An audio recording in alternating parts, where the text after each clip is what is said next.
ஜாதகத்தில் இருக்கக்கூடிய ராகுகேது தோஷத்தை நீக்கக்கூடிய சக்தி வாய்ந்த விரதம் நாகசதுர்த்தி விரதம். சர்ப்பதோஷத்தை நீக்கக்கூடிய விரதம் நாகசதுர்த்தி விரதம்.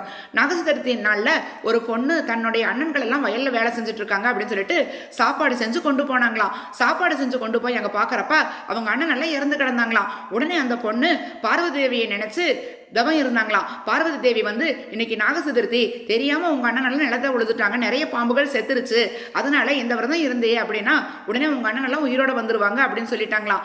உடனே அந்த பொண்ணு பார்வதி தேவி சொன்ன மாதிரியே நாகசதுர்த்தி விரதம் பூஜை பண்ணின உடனேவே அவங்க அண்ணன் எல்லாம் உயிரோட எழுந்து வந்துட்டாங்களாம். இந்த மாதிரி சக்தி வாய்ந்த இந்த நாகசதுர்த்தி நாள்ல பாம்பு புற்றுகளுக்கெல்லாம் போய் பால் ஊற்றி மஞ்சள் குங்குமம் போட்டு வச்சு வழிபாடு செஞ்சீங்கன்னா உங்களுக்கு குலவிருத்தி கிடைக்கும். பாம்பு சிலைகள் உள்ள கோவில்களுக்கு போய் அங்க அதே மாதிரி பச்சை பால் ஊற்றி மஞ்சள் குங்குமம் போட்டு வச்சு பச்சை எள்ளுருண்டை, பச்சை மாவு உருண்டை, பாசிப்பயிறு, கொண்டைக்கடலை முளை கட்டியது, தேங்காய் பழம் எல்லாம் வச்சு வழிபாடு செய்யுங்க.